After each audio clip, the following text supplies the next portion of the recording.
Hello friends, அஸ்ஸலாமு அலைக்கும். Welcome to புதுமை சமையல். இன்றைக்கி நம்ம சேனலில் ஒரு சூப்பரான டைலரிங் டிப்ஸ் தாங்க பார்க்க போகிறோம்.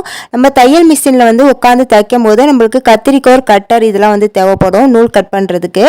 அப்படி வந்து கத்திரிக்கோல், கட்டர் எதுவுமே இல்லாமல் வெறும் வந்து பழைய சீப்பை வச்சு ரொம்ப சூப்பரான ஒரு டிப்ஸ் தான் இந்த வீடியோவில் சொல்லியிருக்கேன். இந்த டிப்ஸ் வந்து தையல் மிஷின் வச்சுருக்க எல்லாருக்குமே ரொம்பவே யூஸ்ஃபுல்லாக இருக்கும். வீடியோவை ஸ்கிப் பண்ணாமல் பாருங்கள். இப்போ தான் என்னோட சேனல் நீங்கள் ஃபஸ்ட் டைம் பார்க்குறீங்கன்னா மறக்காமல் வீடியோ பார்த்துட்டு ஒரு லைக் கொடுத்துட்டு சப்ஸ்கிரைப் பண்ணிக்கோங்க. ஓகே, வாங்க வீடியோக்குள்ளே போய் பார்க்கலாம். ஃபஸ்ட்டு இது செய்கிறதுக்கு நம்மளுக்கு முக்கியமாக தேவைப்படுறது சீப்பு தாங்க. இது போல் பழைய சீப்பு இருந்தால் எடுத்துக்கோங்க. அது கூடவே இது போல் பிளேடு வந்து ஒன்று எடுத்துக்கோங்க. இந்த ரெண்டு பொருட்களை வச்சு தான் நம்ம வந்து இன்றைக்கி கத்திரிக்கோல், கட்டர் இல்லாமல் மிஷினில் வந்து எப்படி வந்து நூல் வந்து கட் பண்ணலாங்கிறத பார்க்க போகிறோம். ஃபஸ்ட்டு வந்து இந்த பிளேடை வந்து இந்த சீப்போட முனைப்பகுதியில் வச்சு இந்த பிளேடு அளவுக்கு வந்து நம்ம வந்து இந்த சீப்பை வந்து கட் பண்ணி எடுத்துக்கணும். அதாவது பிளேட் சைஸுக்கு வந்து நம்ம வந்து கட் பண்ணி எடுத்துக்கணும். இப்போ பாருங்கள், நான் வந்து கட் பண்ணி எடுத்துக்கிட்டேன். இப்போ இதோட ஓரங்கள் வந்து பிசுறுலாம் இருக்கும்ல, அதெல்லாம் வந்து நல்லா தேய்ச்சி விட்டு பிசுறு இல்லாமல் எடுத்துக்கோங்க. அடுத்ததாக நம்ம பிளேடை வந்து இது போல் ரெண்டு பாதியாக வந்து உடச்சி எடுத்துக்கணும். நான் எப்படி உடைக்கிறேன் பாருங்கள். இது போல் ரெண்டு பாதியாக வந்து எடுத்துகிட்டு இதுலேருந்து ஒரு பாதியை மட்டும் தான் நம்ம இன்றைக்கி யூஸ் பண்ண போகிறோம். ஃபஸ்ட்டு வந்து அந்த சீப்பில் நான் வைக்கிறது போல் கரெக்டாக வந்து வச்சுக்கோங்க. அதாவது அந்த சீப்போட முனை இருக்குது பாருங்கள், அதுலேருந்து கொஞ்சம் கேப்பு விட்டு இருக்கிற மாதிரி பார்த்துக்கோங்க. உங்களுக்கு வீடியோவில் பார்த்தா தெரியும்னு நினைக்கிறேன். இது போல் வந்து வச்சுக்கோங்க. இப்போது இந்த கட் பண்ண பிளேடை நம்ம சீப்பு மேலே வந்து அப்படியே வச்சு ஒட்டி விட்டுக்க போகிறோம். இது ஒட்டுறதுக்கு வந்து உங்ககிட்ட க்ளூகன் இருந்தால் யூஸ் பண்ணிக்கோங்க. அப்படி க்ளூகன் இல்லை அப்படின்னு சொன்னீங்கன்னா ஃபெவிக்விக் வந்து யூஸ் பண்ணிக்கோங்க. ஃபெவிகால், ஃபெவிகம் இது மாதிரி எதுவுமே வந்து யூஸ் பண்ணாதீங்க, அது வந்து நிற்காது. அதனால ஃபெவிக்விக் இல்லைனா க்ளூகன் இது ரெண்டுத்தில் ஏதாவது ஒன்று யூஸ் பண்ணி ஒட்டிக்கோங்க. நான் இன்றைக்கி ஃபெவிக்விக் தாங்க போட்டு ஒட்டியிருக்கேன். ஃபெவிக்விக் ஒட்டினா நல்லா ஸ்ட்ராங்காக வந்து பிடிச்சிக்கும். இது போல் நல்லா வந்து ஒட்டி விட்டுக்கோங்க. இப்போது இந்த சீப்போட பேக் சைட்லேயே வந்து லேசாக வந்து அந்த ஃபெவிக்விக்கை வந்து போட்டு விட்டுக்கோங்க. அப்போ வந்து இன்னும் நல்லா ஸ்ட்ராங்காக வந்து இந்த பிளேடு வந்து சீப்போட நல்லா பிடிச்சி இருந்துக்கும். இப்போது அடுத்து வந்து இந்த சீப்போட இந்த பகுதி இருக்குது பாருங்கள், இந்த பகுதியை வந்து நம்ம அப்படியே வந்து கட் பண்ணிக்கலாம். இதை வந்து கத்தி வச்சும் கட் பண்ணலாம், இல்லைனா கத்தியை வந்து நெருப்பில் சூடு கட்டிட்டு நீங்கள் வந்து கட் பண்ணி எடுத்துக்கலாம். நான் வந்து இன்றைக்கி நெருப்பில் வந்து கத்தியை நல்லா ஹீட் பண்ணிவிட்டு அதுக்கப்புறம் நான் வந்து கட் பண்ணி எடுத்துக்கிட்டேன்.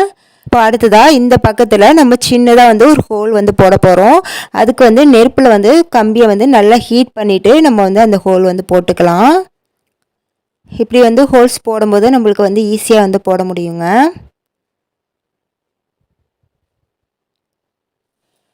இப்போ பாருங்கள், நான் எந்த அளவுக்கு வந்து ஹோல்ஸ் வந்து போட்டிருக்கேன். இந்த அளவுக்கு இந்த சைஸில் வந்து நம்மளுக்கு வந்து ஹோல் வந்து போட்டுக்கணும். அப்போ தான் வந்து நம்மளுக்கு மிஷினில் ஃபிட் பண்ணும் போது கரெக்டாக வரும். இப்போ இதே அளவுக்கு நீங்களும் வந்து ஹோல் வந்து போட்டு எடுத்துக்கோங்க. இப்போ வந்து மிஷினில் எப்படி ஃபிட் பண்ணுறதுன்னு பார்க்கலாம். இப்போது நம்ம தையல் மிஷினில் ஊசி மாட்டுற இடத்துக்கும் பக்கத்தில் இது போல் பெரிய ஸ்க்ரூ மாதிரி ஒன்று கொடுத்துருப்பாங்க. இதை வந்து நம்ம மிஷினில் வந்து லூஸ் பண்ணுறதுக்கு ஸ்க்ரூ வந்து கொடுப்பாங்களே, இந்த ஸ்க்ரூவை வச்சு இதை வந்து நம்ம வந்து லூஸ் பண்ணி கழட்டிக்கலாம். இப்போ பாருங்கள், லேசாக வந்து திருவிட்டாலே அது வந்து லூஸ் ஆயிரும். இப்போ நம்ம வந்து கழட்டி எடுத்துக்கலாம். அதை கழட்டி எடுத்தோம்னா அப்படியே வந்து செட்டோடு அப்படியே கலண்டு வரும். உங்களுக்கு பார்த்தா தெரியும். இப்போ பாருங்கள், நான் கழட்டிட்டேன். இது போல் தாங்க இருக்கும். இப்போது இது உள்ளார வந்து நம்ம அந்த ரெடி பண்ண சீப்பை வந்து அப்படியே வந்து ஃபிட் பண்ணிக்கணும். நான் எப்படி வைக்கிறேன் பாருங்கள். பிளேடு வந்து அந்த சைடு இருக்கணும், பார்த்துக்கங்க நான் எப்படி வைக்கிறேன்ட்டு. இது போல் வச்சுட்டு நம்ம அதில் வந்து அப்படியே வந்து மாட்டி விட்டுக்கலாம். இது மாட்டுறது வந்து ரொம்பவே ஈஸி தாங்க. இது வந்து கழட்டினா மாட்ட முடியுமா, ரொம்ப கஷ்டமாக அப்படிலாம் நினைக்காதீங்க. ரொம்ப ஈஸியாகவே வந்து மாட்டிடலாம். கரெக்டான பொசிஷனில் வச்சு மாட்டினீங்கன்னா கரெக்டாக வந்து ஃபிட் ஆகிக்கும். இப்போ வந்து அந்த ஸ்க்ரூ ட்ரைவர் வச்சு நல்லா டைட் பண்ணி விட்டுக்கலாம். அதாவது கொஞ்சம் கூட வந்து அந்த சீப்பு வந்து ஆடவே கூடாது, அந்த அளவுக்கு நல்லா டைட் பண்ணி விட்டுக்கலாம். இப்போ பாருங்கள், சூப்பராக வந்து அந்த சீப்பு வந்து நல்லா ஸ்ட்ராங்காக வந்து நின்றுச்சு பாருங்கள். இப்போது நம்ம துணி வந்து தைச்சி பார்ப்போம். இப்படி வந்து நம்ம துணி வந்து தைச்சி முடிச்சுட்டு பின்னாடி வந்து நூல் வரும் பாருங்கள், அதை வந்து அப்படியே வந்து அந்த சீப்பில் வந்து எடுத்து விட்டோம்னா சூப்பராக வந்து கட் ஆகிக்கோங்க. இப்போ உங்களுக்கு பார்க்கும்போதே தெரியும் எப்படி வந்து கட் பண்ணுறது பாருங்கள். ஈஸியாக நம்மளுக்கு கத்திரிக்கோல், கட்டர் எதுவுமே இல்லாமல் ஈஸியாக வந்து கட் பண்ணிக்கலாம். இப்போ வர பெரிய தையல் மிஷின்லாம் ஆட்டோமேட்டிக் கட்டர் வந்து ஆப்ஷன் வந்து வச்சுருக்காங்கங்க. ஆனால் நம்ம இது போல் வச்சுருக்க சின்ன மிஷினுக்கெல்லாம் வந்து அந்த ஆப்ஷன் வந்து இருக்காது. அது போல் இருக்கிறப்ப நம்ம இது மாதிரி செட் பண்ணி வச்சுக்கிட்டோம்னா நம்மளுக்கு ஈஸியாக இருக்கும் கட் பண்ணுறதுக்கு. அப்பப்போ வந்து நம்மள கட்டரோ இல்லை கத்திரிக்கோலோ வச்சு நம்ம நூலை வந்து கட் பண்ணிகிட்டு இருக்கணும்னு அவசியம் இல்லை. இந்த மாதிரி நீங்கள் செட் பண்ணி வச்சுட்டிங்கன்னா உங்களுக்கு ரொம்பவே யூஸ்ஃபுல்லாக இருக்கும். இந்த டிப் எப்படி இருந்துச்சுன்னு எனக்கு மறக்காமல் கமெண்டில் சொல்லுங்கள் ஃப்ரெண்ட்ஸ். இன்னும் அடுத்து 2 டிப் வந்து என்னென்னு பார்க்கலாம். அடுத்து நம்ம பார்க்க போகிறது டேப் ஆர்கனைசர் டிப்ஸ் தாங்க. நம்ம என்ன தான் வந்து நம்ம யூஸ் பண்ணுற டேப்பை வந்து சுற்றி சுற்றி வச்சாலுமே அது வந்து கலைஞ்சு போயிடும். அதுக்கு வந்து லப்பர் பேண்ட் வந்து போட்டு வைக்கலாம். அப்படி இல்லைனா உங்கள் குழந்தைங்க வந்து ஷார்ப்னர்லாம் வாங்கினா அதுக்கு மேலே வந்து ஒரு கவர் மாதிரி வந்து கொடுத்துருப்பாங்க. அந்த கவரை வந்து நீங்கள் தூக்கி போடாமல் எடுத்து வச்சுக்கோங்க. அதை வந்து இந்த மாதிரி நம்ம டேப்பை வந்து ஃபோல்டு பண்ணிவிட்டு அது உள்ளே வந்து வச்சிட்டோம்னா ரொம்ப நீட்டாக இருக்கும் பார்க்குறதுக்கும், நம்மளுக்கு டேப் வந்து கலையாமலும் இருக்கும். இந்த டிப்பு உங்களுக்கு ரொம்ப யூஸ்ஃபுல்லாக இருக்கும் ஃப்ரெண்ட்ஸ். ட்ரை பண்ணி பாருங்கள்.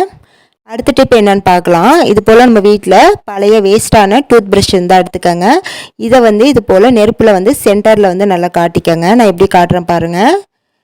இது போல் காட்டிட்டு இதை அப்படியே வந்து வளைச்சோம்னா இது போல் நல்லா வந்து வளைஞ்சிக்கும். இந்த மாதிரி நல்லா காட்டி வளைச்சி எடுத்துக்கோங்க. இப்போ பாருங்கள், இது போல் நம்ம வந்து வளைச்சி எடுத்துக்கணும். இப்போ பாருங்கள் எப்படி வந்து இருக்குது பாருங்கள் ப்ரெஷ்ஷு. இதை வச்சு நம்ம வந்து எது க்ளீன் பண்ண போகிறோம்னா நம்ம தையல் மிஷினோட அடிப்பாகத்தில் வந்து நம்ம க்ளீன் பண்ணுறப்ப அந்த சின்ன சின்ன இடுக்குகள்லாம் வந்து சரியாக வந்து க்ளீன் பண்ண முடியாது. நம்ம இப்படி ப்ரெஷ்ஷை வந்து வளைச்சிட்டு க்ளீன் பண்ணும்போது எல்லா பக்கமுமே ஈஸியாக வந்து க்ளீன் பண்ணலாங்க. நம்மளுக்கு ரொம்பவே ஈஸியாக இருக்கும் க்ளீன் பண்ணுறதுக்கு. இந்த ப்ரெஷ்ஷை வச்சு நீங்கள் வாட்டர் பாட்டில் உள்ளே கூட சின்ன சின்ன கேப் உள்ள பொருட்களை கூட நம்ம வந்து ஈஸியாக வந்து க்ளீன் பண்ணிக்க முடியும். இந்த டிப்பு உங்களுக்கு ரொம்ப யூஸ்ஃபுல்லாக இருக்கும் ஃப்ரெண்ட்ஸ். ட்ரை பண்ணி பாருங்கள். அடுத்த டிப் பார்த்தீங்கன்னா நூல்கண்டு ஆர்கனைசர் பண்ணுறது தாங்க. நம்ம என்ன தான் நூல்கண்டை வந்து அடிக்கி வச்சாலுமே நம்ம நெக்ஸ்ட் டைம் எடுக்கும் போது அது ஒன்றோட ஒன்று பின்னி அப்படியே கலைஞ்சு போயிருங்க. அதுலேயே நமக்கு ரொம்ப நூல் வந்து வேஸ்ட் ஆகுங்க.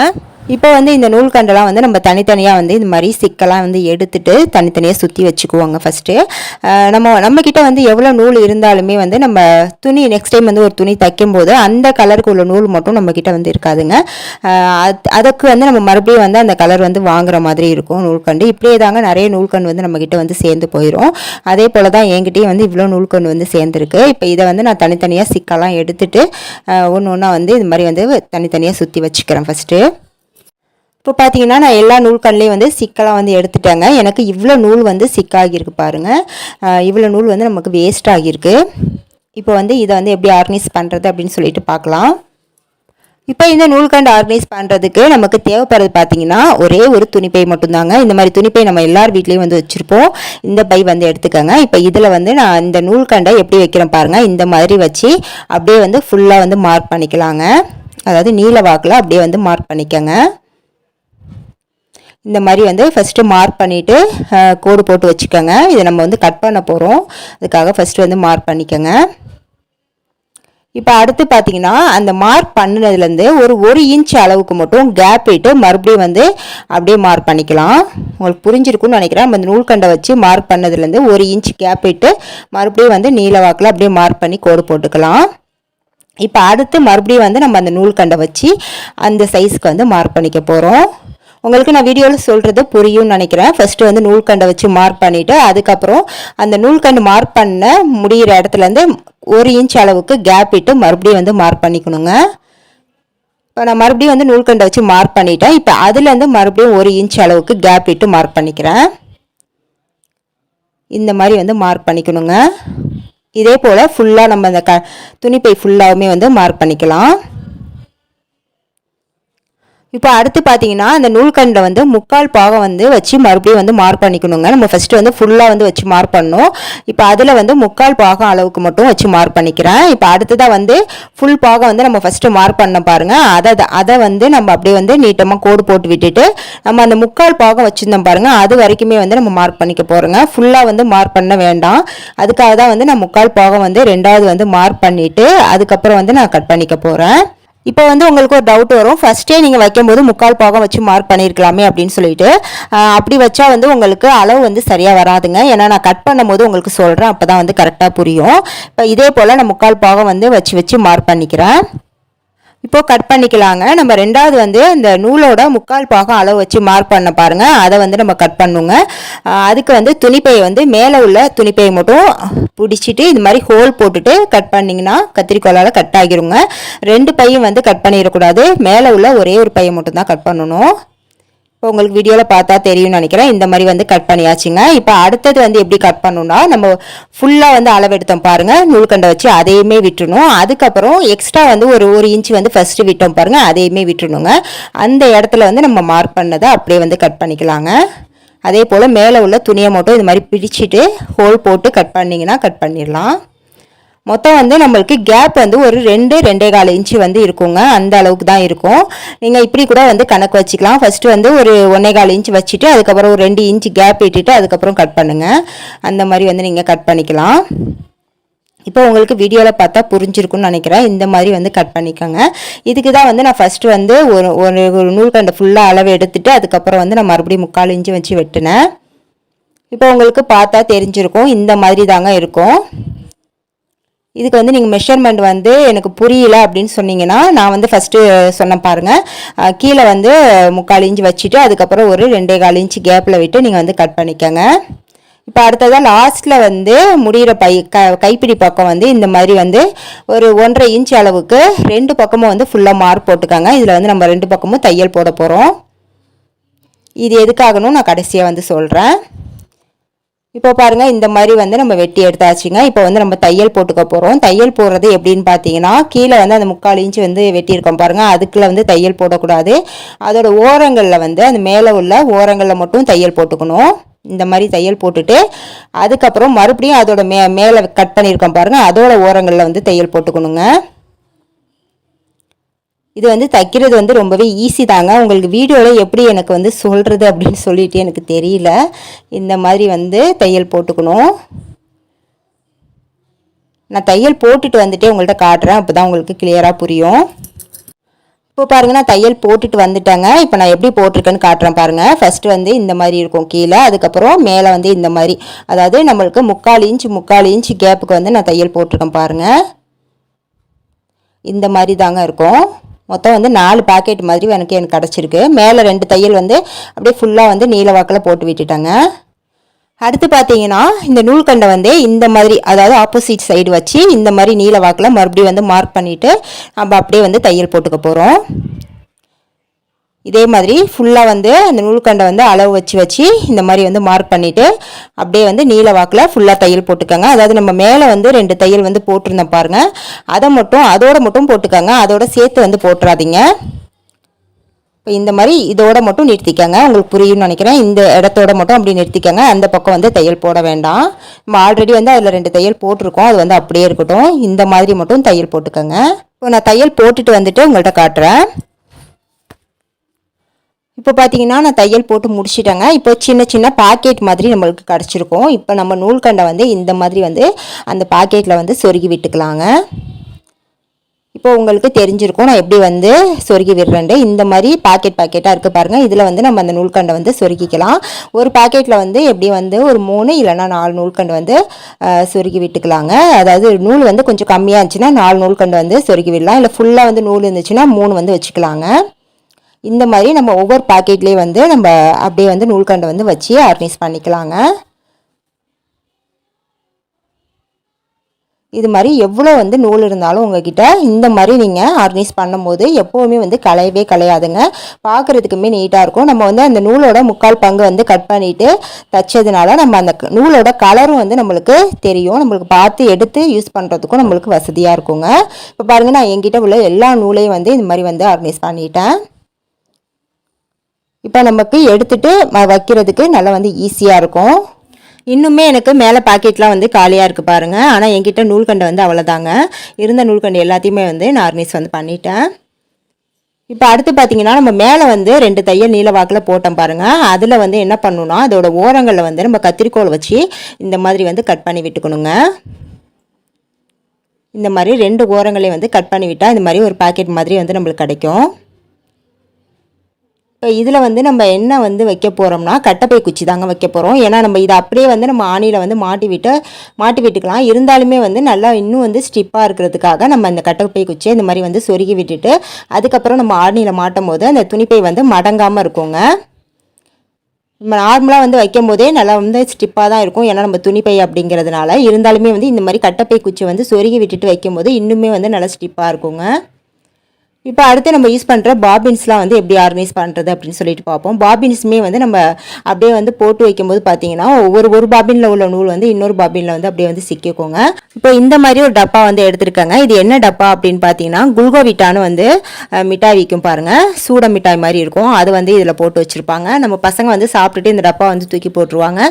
இந்த டப்பா வந்து நம்ம பாபினை வந்து ஆர்கனைஸ் பண்ணுறதுக்காக வச்சுக்கலாங்க. இது உள்ள வந்து ஒரு 4 பாபின் வந்து நம்ம போட்டு வச்சுக்கலாம். அடுத்து இந்த மாதிரி ஒரு பாக்ஸ் வந்து எடுத்துக்கோங்க. இதுவுமே வந்து நம்ம பசங்க வந்து டிப் பென்சில் வந்து யூஸ் பண்ணுறப்ப இதில் வந்து டிப் வந்து வச்சு வாங்கியிருப்பாங்கங்க. இந்த இதில் தான் டிப் வச்சு கொடுப்பாங்க. இதுலேருந்து வந்து டிப் வந்து போட்டுட்டு தான் பென்சிலில் வந்து எழுத முடியும். இந்த மாதிரி பாக்ஸ் வந்து நிறைய நம்ம பசங்கள்கிட்ட வந்து இருக்கும். ஏன்னா டிப் தீர்ந்த பிறகு மறுபடியும் வாங்குறதுனால இந்த மாதிரி பாக்ஸ் வந்து நம்மக்கிட்ட வந்து சேர்ந்துருங்க. இந்த பாக்ஸை வந்து நம்ம வேஸ்ட்டாக வந்து தூக்கி போடாமல் இதில் வந்து நம்ம அந்த ஊசிலாம் வந்து ஆர்கனைஸ் பண்ணுறதுக்கு வச்சுக்கலாங்க. நம்மளுக்கு ரொம்பவே வந்து வசதியாக இருக்கும்.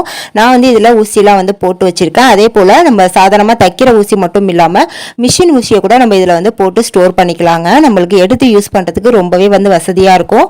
கீழே வந்து எங்கேயும் வந்து மிஸ் ஆகாமல் இருக்கும் விழுந்து. இந்த மாதிரி பாக்ஸ் வந்து உங்ககிட்டே இருந்தால் வேஸ்ட்டாக வந்து வச்சுருக்காமல் ஊசி ஆர்கனைஸ் பண்ணுறதுக்காக வச்சுக்கோங்க. இப்போது அடுத்து நம்ம யூஸ் பண்ணுற கொக்கிலாம் இருக்குது பாருங்கள். அந்த கொக்கிலாம் வந்து ஆர்கனைஸ் பண்ணுறதுக்கு நான் வந்து இந்த மாதிரி டூத்பிக் டப்பா இருக்குது பாருங்கள். அது வந்து டூத்பிக் வந்து தீர்ந்து போச்சுன்னா அந்த டப்பா வந்து வேஸ்ட்டாக தூக்கி போடாமல் அதில் வந்து நம்ம இந்த கொக்கிலாம் வந்து போட்டு வச்சுக்கலாங்க. நம்மளுக்கு ரொம்பவே வந்து வசதியாக இருக்கும் யூஸ் பண்ணுறதுக்கு. நம்ம கொக்கிலாம் வந்து எங்கேயும் வந்து மிஸ் ஆகாமல் இருக்கும். நமக்கு தேவைப்படுறப்ப இந்த டப்பாவை மட்டும் நம்ம எடுத்து யூஸ் பண்ணிக்கலாம். இந்த டப்பாவை வந்து வேஸ்ட் பண்ணாமல் நம்ம இந்த மாதிரி வந்து யூஸ் பண்ணிக்கலாங்க. நீங்களும் வந்து ட்ரை பண்ணி பாருங்கள். அடுத்து லாஸ்ட்டாக நம்ம அளவெடுக்கிற டேப்பை வந்து இப்படியே வந்து நம்ம அளவெடுத்துட்டு போடக்கூடாதுங்க. அப்படி போட்டால் அப்படியே வந்து சிக்காகி கட் ஆகிறதுக்கு கூட வாய்ப்பு இருக்குங்க. அதனால நீங்கள் அளவு எடுத்து முடிச்ச பிறகு கொஞ்சம் வந்து அலுப்பு பார்க்காம இதை வந்து சுற்றிட்டு ஒரு ரப்பர் பேண்டை வந்து போட்டு வச்சிட்டிங்கன்னா எப்போவுமே வந்து கலையாமல் இருக்குங்க. நம்மளுக்கு எடுத்து யூஸ் பண்ணுறதுக்கும் வசதியாக இருக்கும். ஓகே ஃப்ரெண்ட்ஸ், இந்த வீடியோவில் சொன்ன 3 குறிப்புகளுமே உங்களுக்கு பயனுள்ளதாக இருக்கும்னு நினைக்கிறேன். பயனுள்ளதாக இருந்துச்சுன்னா மறக்காமல் வந்து எனக்கு கமெண்ட் பண்ணுங்கள். ரொம்ப பிடிச்சிருந்துச்சுன்னா இந்த வீடியோக்கு ஒரு லைக் கொடுத்துட்டு நம்ம சேனலையும் வந்து சப்ஸ்கிரைப் பண்ணிக்கோங்க. சப்ஸ்கிரைப் பண்ணிவிட்டு பக்கத்தில் உள்ள பெல் ஐக்கானை கிளிக் பண்ணி அதில் வந்து ஆளுங்கிற ஆப்ஷனை வந்து கிளிக் பண்ணி வச்சுக்கோங்க. அப்போ தான் நான் எப்போ வீடியோ போட்டாலும் உங்களுக்கு நோட்டிஃபிகேஷனாக வரும். நெக்ஸ்ட் ஒரு சூப்பரான வீடியோவில் மீட் பண்ணுறேன். தேங்க்ஸ் ஃபார் வாட்சிங்.